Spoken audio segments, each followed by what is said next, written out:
Baik, sebelum saya memberikan beberapa hal kaitannya dengan kehidupan kita, saya akan bacakan sebentar Injil Lukas bab 8 ayat 40 sampai dengan 56. Yesus membangkitkan anak Yairus dan menyembuhkan seorang perempuan yang sakit pendarahan. Ketika Yesus kembali, orang banyak menyambut dia sebab mereka semua menanti-nantikan dia. Maka datanglah seorang yang bernama Yairus, ia adalah seorang kepala rumah ibadat. Sambil tersungkur di depan kaki Yesus, ia memohon kepadanya supaya Yesus datang ke rumahnya. Karena anaknya perempuan yang satu-satunya yang berumur kira-kira 12 tahun hampir mati. Dalam perjalanan ke situ Yesus didesak-desak orang banyak. Adalah seorang perempuan yang sudah 12 tahun menderita pendarahan dan yang tidak berhasil disembuhkan oleh siapapun. Ia maju mendekati Yesus dari belakang dan menjamah jumbai jubahnya, dan seketika juga berhentilah pendarahannya. Lalu kata Yesus, "Siapakah yang menjamah aku?" Dan karena tidak ada yang mengakuinya, berkatalah Petrus, "Guru, orang banyak mengerumuni dan mendesak engkau." Tetapi Yesus berkata, "Ada seorang yang menjamah aku, sebab aku merasa ada kuasa keluar dari diriku." Ketika perempuan itu melihat bahwa perbuatannya itu ketahuan, ia datang dengan gemetar, tersungkur di depannya dan menceritakan kepada orang banyak apa sebabnya ia menjamah dia. Dan bahwa ia seketika itu juga menjadi sembuh. Maka katanya kepada perempuan itu, "Hai anakku, imanmu telah menyelamatkan engkau. Pergilah dengan selamat." Ketika Yesus masih berbicara, datanglah seorang dari keluarga kepala rumah ibadat itu dan berkata, "Anakmu sudah mati, jangan lagi engkau menyusahkan guru." Tetapi Yesus mendengarnya dan berkata kepada Yairus, "Jangan takut, percayalah saja dan anakmu akan selamat." Setibanya di rumah Yairus, Yesus tidak memperbolehkan seorang pun ikut masuk dengan dia kecuali Petrus, Yohanes dan Yakobus dan ayah anak itu serta ibunya. Semua orang menangis dan meratapi anak itu, akan tetapi Yesus berkata, "Jangan menangis, ia tidak mati tetapi tidur." Mereka menertawakan dia karena mereka tahu anak itu telah mati. Lalu Yesus memegang tangan anak itu dan berseru katanya, "Hai anak, bangunlah."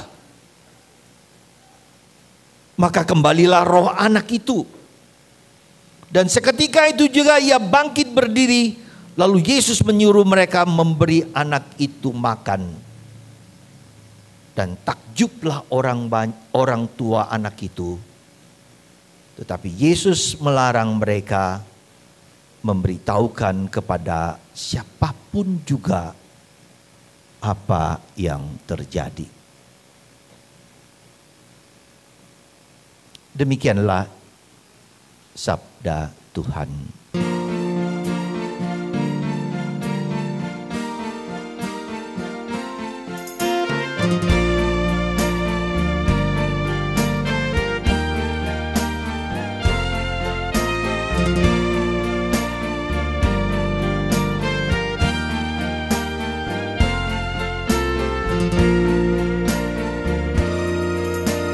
Kasih dan karunia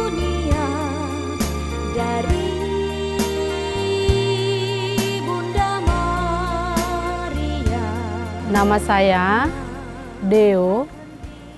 Saya dari Jakarta.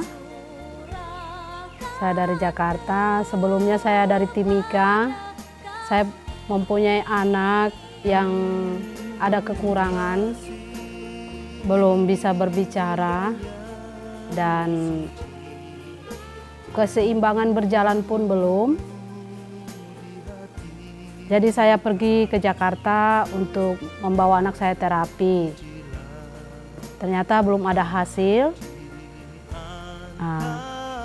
Saya bercerita sama saudara saya, dan saudara saya ini melihat YouTube Pak Hari dari kawannya di gereja. Ternyata dia mau ikut karena dia merasakan gatal-gatal juga.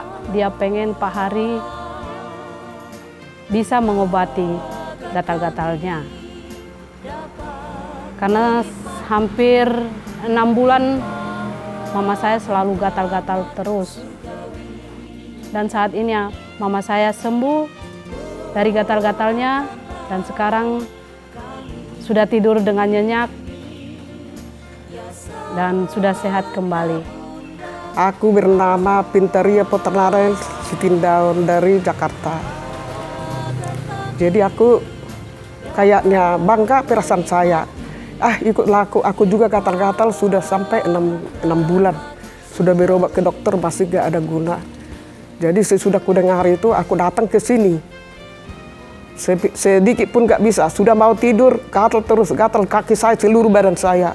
Ada apa ini gitu saya, tapi sekarang sudah sembuh penyakit saya. Begitu diobati, saya makan obat itu, begitu kemakan malamnya, tidur nyenyak. Dan perasaan saya sangat sehat. Ringanlah semua segala badan saya. Terima kasihlah Tuhan Yesus. Dan cucu saya ini, saya percaya bahwa akan semua penyakitnya akan sembuh dan bisa kembali normal dengan anak biasa yang sehat. Jadi kumohon terima kasihlah sama Tuhan Yesus dengan Pak Ari. Semoga Pak Ari sehat-sehat ya Yesus. Dan selamatkanlah dia untuk mengobati kami semua umat-Mu. Terima kasihlah Tuhan.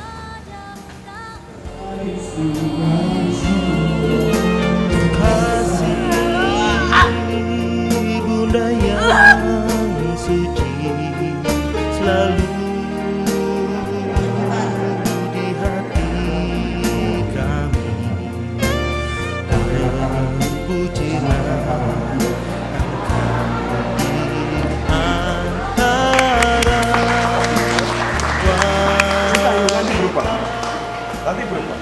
Bapak, Ibu, Pak Petrus, teman-teman dan sahabat yang terkasih, saya Romo Julius Sudarnoto, seorang Karmelit. Ibu-ibu, bapak-bapak dari Muslim, selamat datang. Welcome to our God's house, rumah Tuhan. Juga yang Kristen atau apapun juga agama Anda, bagi yang Katolik juga. Dan ini suatu bentuk pelayanan yang incredible, yang luar biasa. Lintas agama, lintas suku, lintas apa. Saudara, hidup itu misteri. Anda pernah dengar kata misteri?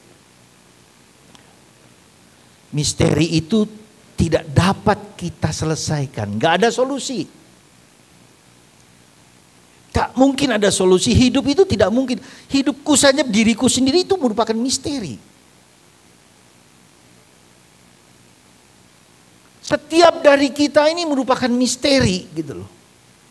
Apa Anda bisa mengerti diri Anda sendiri? No way. Apa Anda bisa mengerti dari dulu sampai sekarang mengapa menjadi seperti ini? It's misteri. Mengapa saya katakan misteri? Karena kita tidak bisa mengontrol kehidupan. Anda bisa mengontrol kehidupan? Anda bisa mengontrol ada matahari, sinar bulan dan angin? Kita tidak bisa mengontrol kehidupan. Mau jadi apa? Saya juga tidak tahu kenapa saya jadi imam dulu, jadi pastor. Juga gak ngerti jadi pastor. Nah, kalau saya tidak bisa mengontrol kehidupan diriku sendiri, nggak bisa kontrol. Anda bisa mengontrol nafas Anda. Anda bisa mengontrol pencernaan Anda nggak bisa. Saya mau mengatakan apa? Bahwa yang mengontrol itu bukan saya. Jadi problem kehidupan kita seringkali kita sakit, kita menderita karena egoku mau mengontrol diriku sendiri. Bahkan mengontrol Tuhan. Ego yang membuat kita itu menderita. Perhatikan itu. Anda mau mengontrol istri, mengontrol suami, mengontrol anak-anak. You harus begini, begini, begini. Nah, kalau begitu apa yang harus kita lakukan? Ubah, bukan aku yang mengontrol, tapi saya minta Tuhan, Tuhan kontrollah hidupku. Kata kontrol ini begitu powerful, penting sekali bagi kita. Ya. Kita ingin mengontrol diriku sendiri. Aku mau ini, aku mau itu, mau. Nggak salah, saya tidak mengatakan salah, tidak. Harus mengontrol juga supaya saya bisa mengatur diri saya sendiri. Kalau saya nggak bisa ngontrol, repot juga kan. Semaunya saya, seegosnya saya, susah. Jadi saya juga harus mengontrol, tahu what is the best of my life, mau kemana saya hidup saya, gitu kan. Tapi kemampuan untuk mengontrol itu. Nah, saudaraku terkasih dalam Kristus, saya katakan tadi dalam Injil ini luar biasa sekali. Yang baru kita dengar tadi, Yairus. Yairus itu seorang apa? Kepala rumah ibadat, orang Yahudi, kepala rumah ibadat, artinya katakanlah kalau di sini kepala gereja, kepala sinagoga. Datang kepada Yesus. Kenapa Yesus kemudian tertarik kepada Yairus? Apa yang terjadi sebetulnya? Ada satu kata yang sangat penting dalam hidup kita, apa? Anda dengar? Kalau tahu nanti saya kasih hadiah. Kalau tadi Anda mendengar dengan baik. Ada satu kata yang sangat fundamental. Berarti biasanya orang ini yang begini-begini pinter ini. Masih ingat ada satu kata? Apa? Apa? Kata yang paling penting adalah tersungkur.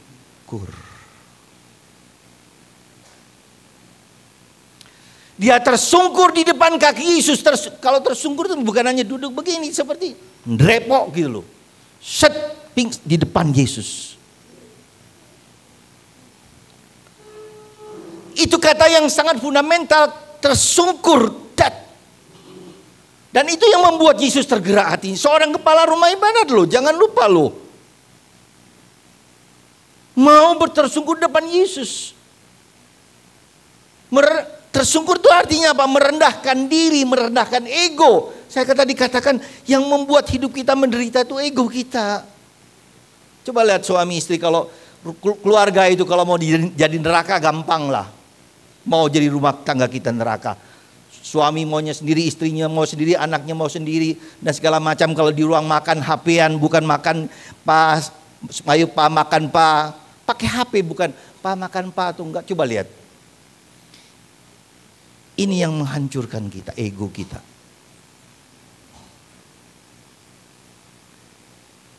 Dan di depan Tuhan kita juga, jangan Anda kira hanya seolah-olah sok-sokan kita berdoa kepada Tuhan. Tersungkur di depan Yesus berarti merendahkan diri. Sungguh-sungguh merendahkan diri gitu loh. Biar nothing, kita gak ada apa-apanya. Karena itulah kenapa Yesus mati di salib. Ini kan salib tanda penghinaan. Bagi orang Yahudi ini tanda salib orang yang bejat, orang yang hancur, orang penjahat, kriminal kelas tinggi yang hanya boleh disalibkan. Dan itu dilakukan oleh Yesus.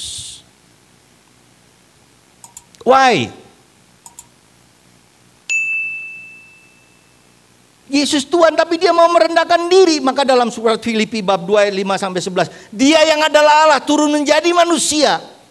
Wah itu.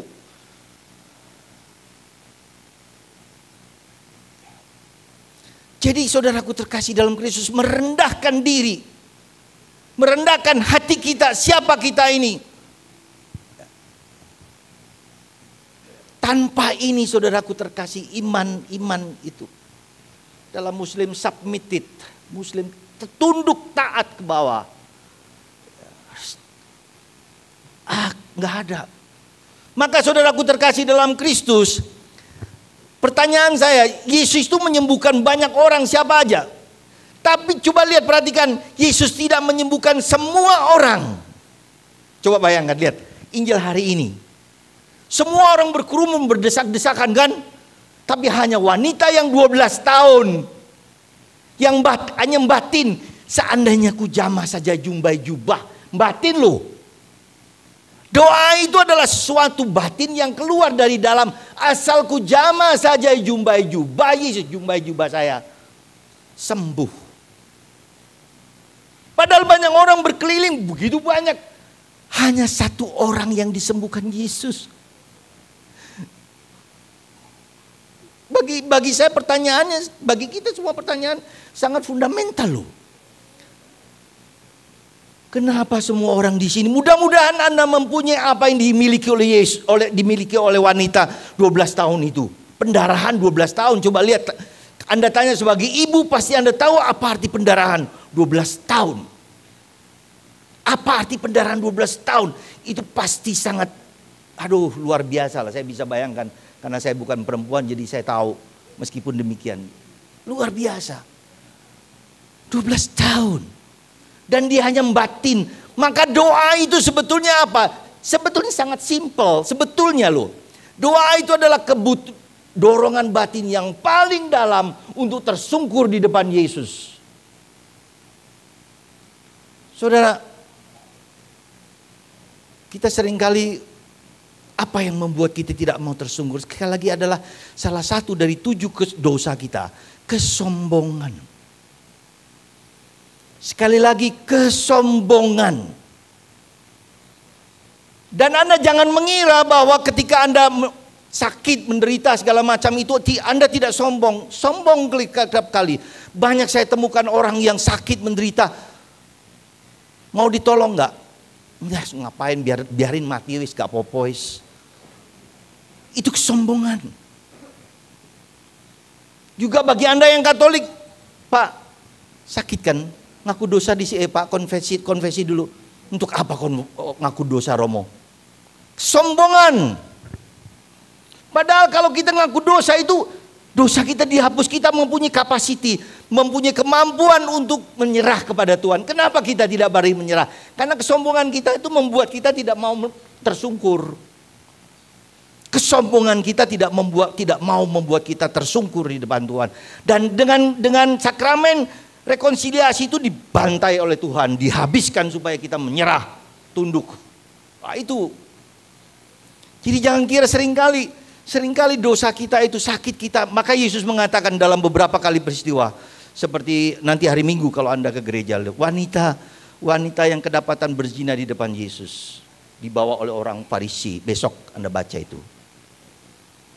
Kemudian Yesus mengatakan, ini wanita yang berzina itu harus dihukum mati, harus dirajam. Yesus buat apa? Yesus tidak mengadili wanita itu, tapi dia bermain dengan tanah. Kenapa dia bermain dengan tanah? Karena Yesus tidak mau mempunyai judging mentalitas. Mentalitas menghakimi, oh kamu bersalah, oh kamu dosa, oh kamu zina. Tidak ada di mata Yesus, maka dia bermain dengan tanah. Lalu dia bilang gini, siapa di antara kamu yang tidak berdosa? Lempar wanita itu lebih dulu. Sing paling tuwek dhisik. Kenapa paling tuwek dhisik?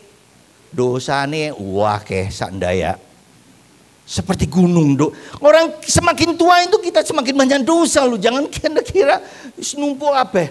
Akhirnya dari yang tua pergi amblas kabe ambiar kabe bahasa di kempot. Ambiar semua. Lalu antara Yesus dengan wanita itu,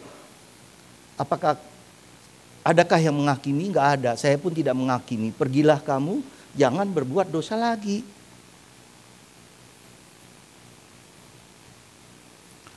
Jadi saudaraku terkasih dalam Kristus, seringkali tadi saya mengatakan yang menyebabkan sakit kita itu karena ego kita. Aku mau menang sendiri, aku mau hebat sendiri. Yang kedua, karena dosa. Saudara, misalnya contoh sangat simpel, Anda belanja di suatu tempat begitu kan, belanja tek gitu kan, sudah deal tapi akhirnya Anda batalkan. Apa yang terjadi pada penjual itu? Kapokmu tak sembayang no kon, gitu kan. mati kon gitu kan. Itu sudah kutukan orang yang kalau kita berbuat sesuatu yang jahat pada orang lain akan mengutuk kita. Dan itu menyebabkan, dan itu hukum alam. Orang saudara kita mengatakan hukum karma, itu hukum alam. Nah, seringkali dosa kita itu bukan, kita penyakit ini bukan hanya karena dosaku sendiri, bisa saja dari bapak ibu saya dulu yang tak terputuskan, memang diputuskan oleh baptisan, diputuskan dosa itu, tetapi efeknya itu, ngepeknya itu ono loh. Apa dosa yang ngepek? Ada 7 dosa utama. Dalam gereja dikatakan tadi apa? Kesombongan. Sombong, merasa diri paling hebat, paling suci, paling angku, arogan. Yang kedua, ini dosa sih paling gampang tapi paling apa? Paling enak saja nih. Malas. Wih, paling enak banget. Wih, tangi, misalnya mau doa tahajud jam 3 pagi, aduh gitu kan? Saya juga biasa mau belajar berdoa jam 3 pagi bangun. Ini sekarang ini waktu ini dingin gini, aduh. Akhirnya tangis sikit, buka air mata begitu, duduk lalu di tempat tidur, akhirnya turun meneh. Kemalasan itu dosa loh, jangan lupa loh. Kalau Anda punya hak sebagai orang Katolik, orang Kristen, orang Islam harus berdoa. Tapi pada waktu itu setan itu pinter, engkau disek, engkau wae. Iblis itu seringkali menggoda kita nanti aja. Nanti nanti jam 09.00 jam 10 lali. Gusti Allah matur nuwun, sorry aku ngantuk. Ya, gitu. Hati-hati dengan kata nanti, terutama dalam hal yang esensial yo. Ini doa ini esensial loh ya. Sangat esensial. Jadi ketika kita mau berdoa tiba-tiba nanti ae. Wah, itu pasti wis lali. Lali omong kosong, gombal lagi dulu. Nah, malas itu. Dalam ini yang esensial. Jadi kita berdoa ke gereja, doa rosario. Wah, itu the power of rosario luar biasa. Doa. Kemarin kalau Anda lihat di YouTube, Ukraina ada satu rumah. Rudal. Anda pernah lihat rudal nggak? Bom itu kan bom kecil segini. Rudal. Gede ini sepanjang saya. Masuk ke sebuah rumah. Nggak meledak ketika rumah itu sedang berdoa rosario. Wih, ngeri tenan. The power of prayer. Jangan pernah malas kalau berdoa. Jangan pernah malas ya berdoa. Dan doa, mungkin kalau Anda sakit begini mungkin tidak bisa doa panjang-panjang. Nggak apa-apa, gampang doa. Anda sebut nama Yesus, Yesus kasihanilah aku orang berdosa. Anda ulang-ulang terus hati Anda berdoa kepada Tuhan. Itu sudah doa. Anda sakit badan Anda karena kanker, karena apa. Udah, gak usah akeh-akeh, gak usah panjang-panjang. Anda bilang, Yesus kasihanilah aku orang berdosa. Terus Anda ulang-ulang. Rosario, ini rosario aku mau. Anda ganti dengan kata apa? Ini rosario saya. Bulukan gitu karena banyak dipakai. Anda pakai ini biji-biji rosario ini, Anda doa rosario, Anda ganti dengan cara sederhana. Misalnya gini. Tuhan kasihanilah aku, Tuhan kasihanilah aku, Tuhan kasihanilah aku, Tuhan kasihanilah aku.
Bagi orang Katolik, saya dengar tadi dari Pak Petrus, jam 12 sampai jam 3 pagi.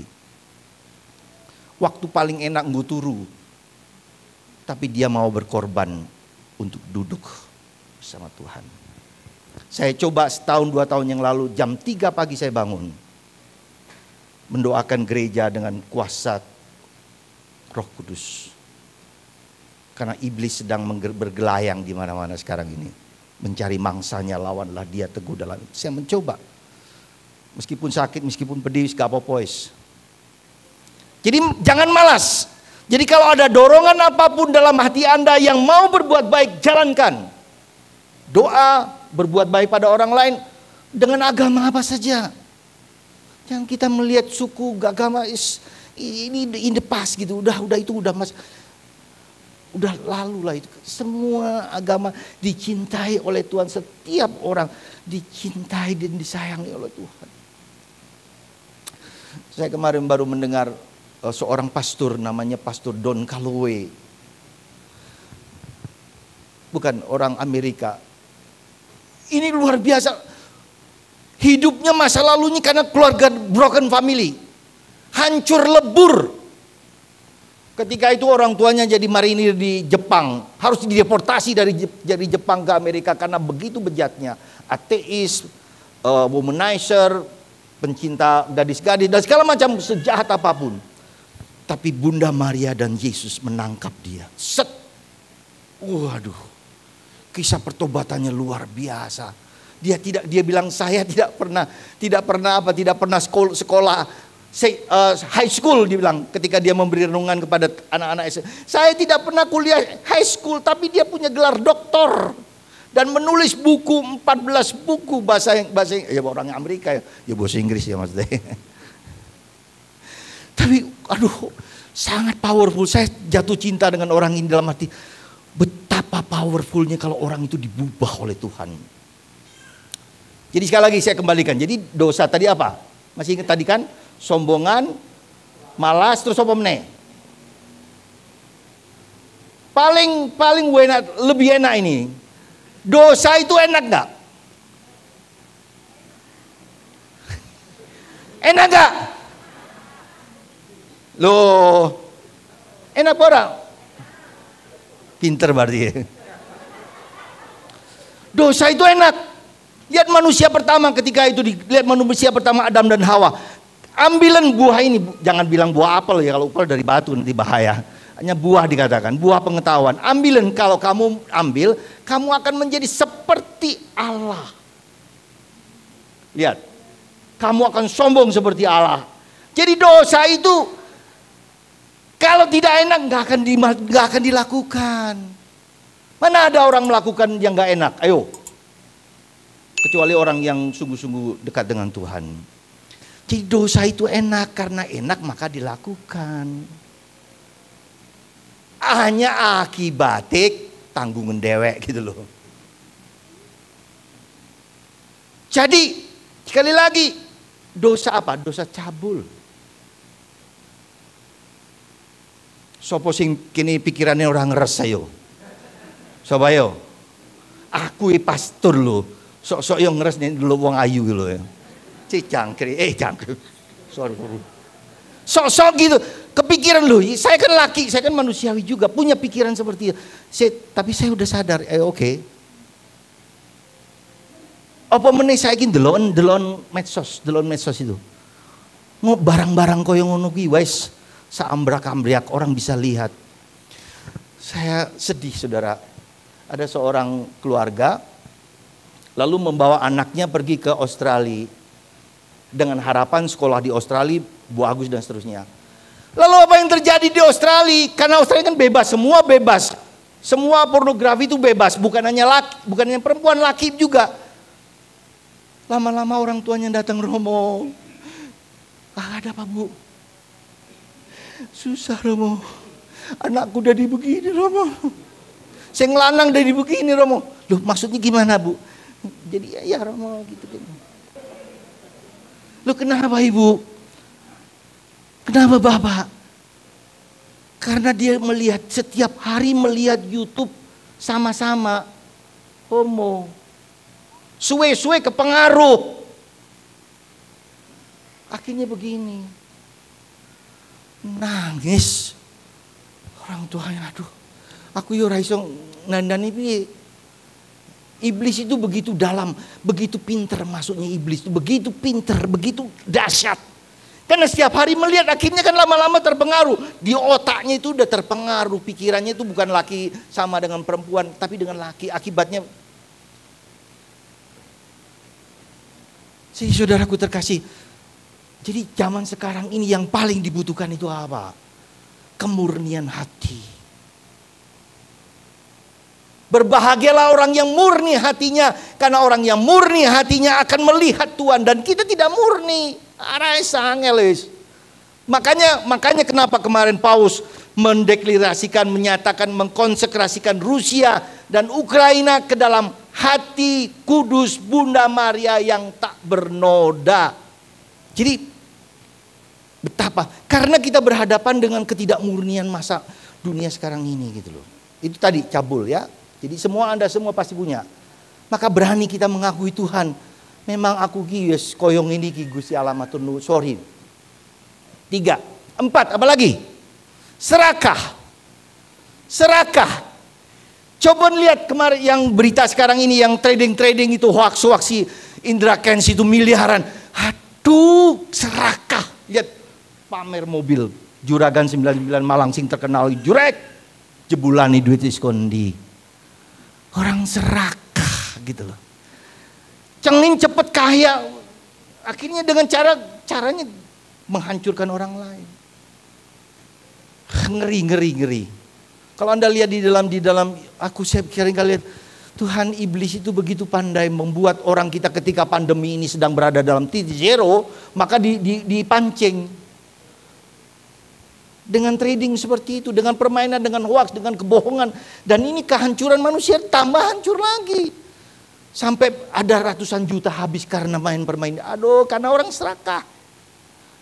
Itu baru ada berapa kemarin, robot Fahrenheit, kemudian macam-macam, ada macam-macam. Coba lihat, keserakahan, hati-hati. Serakah kita hati-hati dengan cepat. Kalau kita ingin kaya dengan cepat, walah. Jadi kalau zaman dulu orang pakai panglaris atau pesugihan, zaman sekarang nggak usah pakai pesugihan. Main permainan begitu. Karena apa? Saya baca di YouTube-nya Dodi Corbuzier. Kenapa bisa begitu? Bapak kasih ke saya, hukumnya bagus. Di saya hukumnya beda. Bapak nggak pernah menang-menang. Kasih 5 juta nggak menang-menang. Bagus. Pertama, kedua menang. Ketiga, 4, 5, 6 kalah terus. Karena sistemnya sudah kepada saya. Coba bayangkan. Aduh, jahat deh, wong kok jahat teman sih. Saya itu sering kali sedih loh melihat perilaku manusia yang begitu kejam, menghancurkan manusia dalam keadaan seperti itu. Triliunan itu bukan gampang, 5 triliun Indra Kents itu 5 triliun loh. Itu baru 1 orang loh. Serakah. Saya kira yang di sini nggak serakah ya. Jadi nanti kalau ada dana lebih untuk kita makan bersama ya bolehlah ya. Ya Pak, terus ya. Boleh, jadi kita jangan lupa, semakin kita memberi banyak, itu nanti nggak akan habis. Lihat kisah tentang Elia dan janda Sarfat itu. Janda Sarfat itu dia bilang, akan mati saya, tinggal gandum dan minyak ini akan mati. Elia bilang, buat untuk saya. Nanti minyak dan gandummu tidak akan habis. Benar. Semakin kita murah hati kepada orang lain, maka kita nggak orang-orang ente jalur neng aku iska apa is.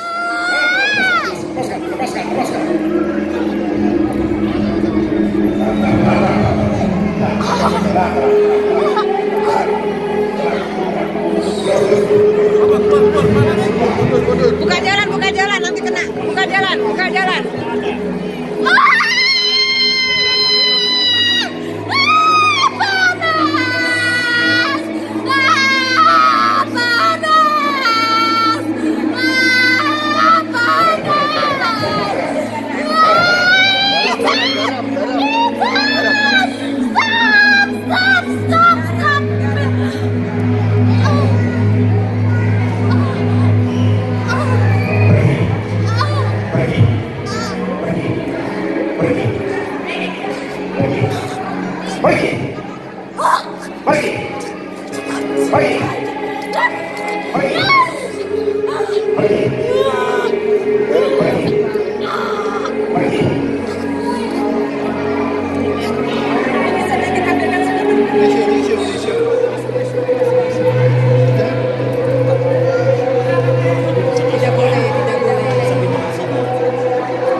Nah sekarang serakah kikir juga. Nah kikir juga ini begitu.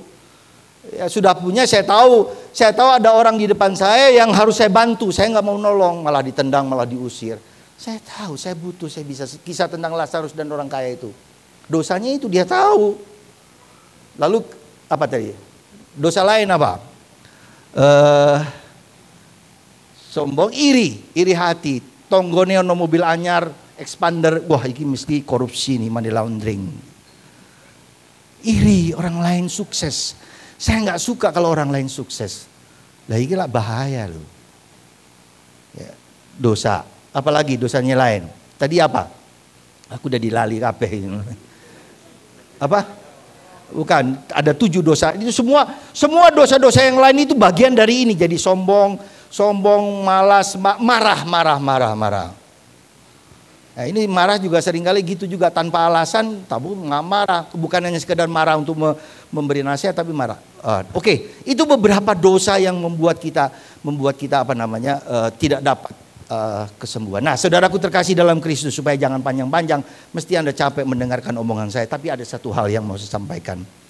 Coba ya, tersungkurlah di depan Yesus. Dalam doa-doamu, gak usah ngitung-ngitung. Maka Yesus marah kepada orang Farisi yang kemudian, Tuhan, aku berpuasa, aku tidak berdosa, aku tidak berzina, aku tidak ini. Tapi lihatlah orang itu di pojok itu. Maaf ibu-ibu, bapak-bapak yang Islam, kalau Anda puasalah dalam sunyi dan hening. Tuhan tuh nggak tekno, karena Tuhan bekerja mendengarkan yang tersembunyi. Bukan yang kelihatan. Yang hanya dipuji, supaya yang hanya dipuji itu bukan aku tapi Tuhan. Kalau Tuhan yang dipuji, maka berkali-kali Pak bilang, yang menyembuhkan bukan Pak Petrus loh. Sekali lagi saya mau mengatakan, saya sebagai pastor, kalau Pak Petrus bilang saya yang menyembuhkan, tak lapor nih Bapak Uskup. Bukan Pak Petrus, tidak pernah, dan bahkan bukan saya, bukan siapa. Yesus, the only Jesus. Yesus menyembuhkan siapa saja. Jadi tersungkurlah di depan Yesus. Tersungkurlah di depan Tuhan. Rendahkan dirimu. Ya. Rendahkan dirimu. Ya. Supaya Tuhan, kalau kita sombong itu seperti apa? Anda pernah lihat gelembung balon yang begas itu kan? Sombong itu seperti gelembung balon gas itu loh.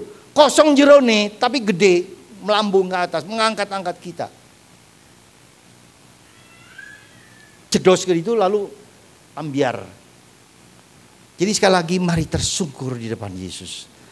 Ya, ada banyak hal dan jangan lupa kita tidak bisa mengontrol, kita hanya mohon dan mohon. Tuhan kasih syukur, nggak dikasih pun tidak apa-apa. Jadi sikap kita tuh sikap let it be, seperti Bunda Maria itu. Let it be, monggo Yesus, kalau saya disembuhkan matur nuwun, nggak disembuhkan yo matur nuwun. Nah, kalau tidak disembuhkan berarti mungkin Tuhan ingin membuat sakit saya itu untuk keselamatan orang lain. Perhatikan itu.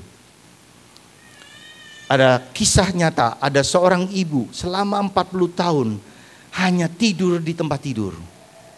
Dia hanya makan apa? Dia hanya makan tubuh Kristus. Yang lain-lain gak bisa makan. 40 tahun. Tetapi apa yang terjadi? Ketika dia di tempat tidur itu, dia didatangi para romo, para uskup, orang-orang awam, minta apa? Minta bimbingan. Waduh. Maka saudaraku terkasih, seringkali penderitaan dan salib dan sakit itu dipakai Tuhan supaya Anda menyelamatkan orang lain, supaya orang lain semakin dekat dengan Tuhan. Jadi segala sesuatu harus membuat kita semakin dekat dengan Tuhan dan semakin dekat dengan sesama. Itu poin penting. Jadi kalau Anda sakit disembuhkan syukur, nggak sakit disembuhkan tetap gembira. Lalu saya bergembira. Ya, berdoa untuk Anda yang sama-sama sakit. Nah, itulah yang kita mengerti dalam ajaran Katolik, bahwa salib itu tidak harus dibuang, tapi ditanggung bersama Yesus supaya Anda ikut serta dalam keselamatan orang lain. Pegang itu. Bahwa Anda mohon kepada Yesus, bahwa Anda ketuk pintu hati Yesus, bahwa Anda gedor hati Yesus. Yesus 30 tahun, aku sekarang ini tuh Gusti Allah. Seringkali saya juga menolong, membimbing orang-orang yang sudah putus asa gitu kan. Romo udahlah, Romo nggak bisa lagi, Romo saya nggak bisa lagi, udah nggak mampu lagi, saya bilang. Selalu saya bilang apa? Ayo bangkit, bangun bersama saya. Saya bantu, saya tolong, saya doakan. Jangan pernah putus asa.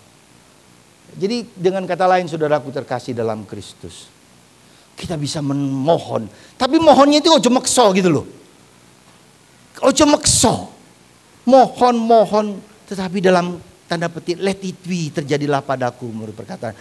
Mohon dengan tersungkur di depan Yesus. Dan Dia akan menyembuhkan. Kalau sikap seperti ini kita miliki,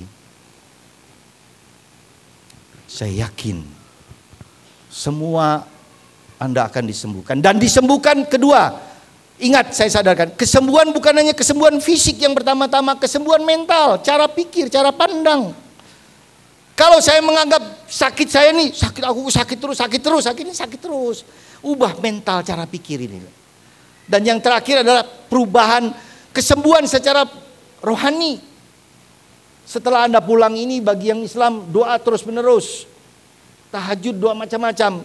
Yang Katolik yang semakin dekat dengan Tuhan, semakin gembira, semakin sukacita. Mungkin batinku diubah oleh Tuhan. Mungkin Tuhan mau memakai aku dengan penderitaanku itu untuk orang lain. Sekali lagi, Bapak Ibu yang terkasih dalam Kristus, ya, kesempatan ini adalah kesempatan emas. Hati Anda, maka Yesus mengatakan imanmu menyelamatkan engkau. Mari, Anda punya iman, persembahkan kepada Tuhan. Dan kalau kita merasa bahwa Tuhan aku imanku nggak kuat, mohon kepada Yesus, Yesus tambahkanlah imanku supaya aku menyerah. Kau sembuhkan aku dari segala penyakitku. Ya, apapun juga. Dengan segala kekuranganku, dengan segala kesombonganku, dengan segala keangkuhanku, dengan segala kehebatanku.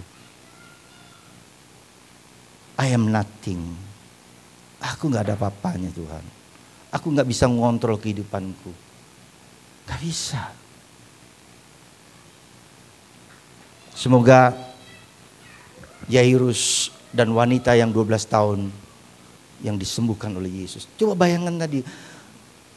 Anak Yairus itu is dead, is mati. Tapi rohnya tiba-tiba oleh Yesus diambil lagi masuk hidup, tek gitu kan. Sampai orang heran. Karena belum pernah terjadi orang seperti itu. Jadi orang mati pun bisa dibangkitkan oleh Yesus ya. Nah, kebangkitan itu sekarang ini bukan hanya kebangkitan fisik, tapi kebangkitan cara pikir, mindset kita yang negatif menjadi positif, hidup rohani kita menjadi positif, bahwa bisa saja penyakitku itu aku persembahkan kepada Tuhan untuk kebaikan orang lain, bisa jadi. Atau juga anak kita sakit, siapapun kita, mungkin orang tuanya juga untuk melayani, semakin berbelas kasih, bisa jadi aku nggak ngerti. Maka misteri nggak bisa saya jawab, nggak bisa saya ngerti. Aku meskipun pastor nggak bisa ngerti juga cara Tuhan bekerja itu seorang dong gitu loh. Gusti Allah lagi pancen karepe dhewe pancen. Tuhan itu punya kehendak sendiri yang tidak bisa kita dikte. Sekali lagi semoga apa yang saya sampaikan ini mudah-mudahan masuk dalam diri Anda. Dan seandainya tidak masuk pun paling tidak masuk di telinga Anda. Kalau nggak masuk di telinga Anda, ya wis persembahkan aja kepada Tuhan. Ya, kita kan lemah sekali, apalagi wis uzur-uzur kabeh, wis tuwe-tuwe kabeh gini. Masa daya ingatnya kan lemah juga. Ya udah nggak apa-apa. Nggak apa-apa, paling nggak Anda ingat sesuatu. Nggak apa-apa, saya juga tahu bahwa Roh Kudus bisa bekerja dengan cara Anda masing-masing. Nggak apa-apa. Jadi tidak masuk di kepala pun nggak apa-apa, masuk di hati juga tidak apa-apa. Biarkan Roh Kudus bekerja dengan caranya sendiri, kita nggak tahu. Dan itulah sikap kita di dalam hidup, dalam penyembuhan ini. Biarkan Roh Kudus bekerja sesuai dengan kehendaknya. Amin. Matur nuwun santun.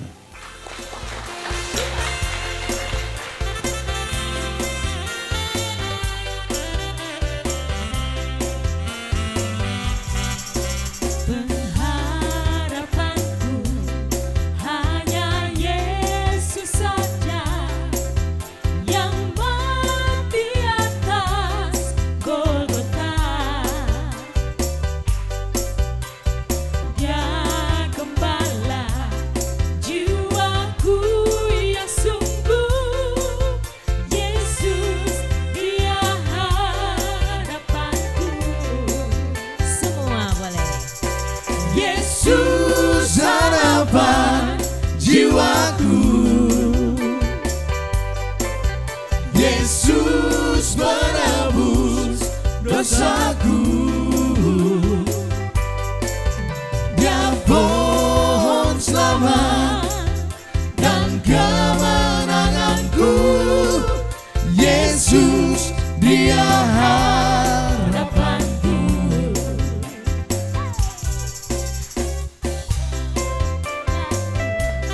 Dalam pencobaan bebaskan dengan kuasa-Nya. Ku ditegakkan kokoh bagai karang, Yesus dia harapanku. Yesus harapan jiwaku, Yesus menebus dosaku.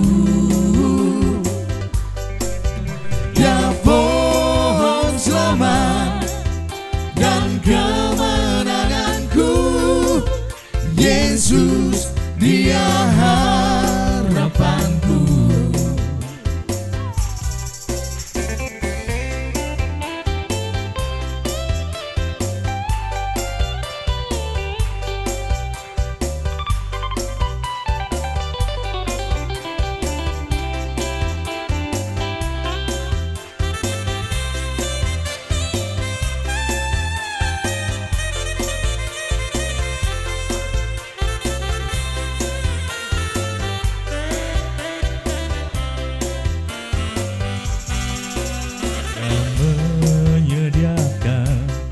Bagiku di surga tempat yang indah dan senang.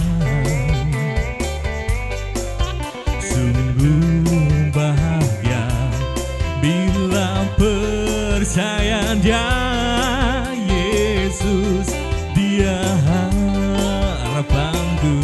Kita bersama-sama, Yesus harapan. Yesus harapan jiwaku, Yesus menebus dosaku. Dia pohon selamat dan kemenanganku, Yesus dia harapanku. Yesus harapan jiwaku, Yesus harapan jiwaku, Yesus menebus dosaku.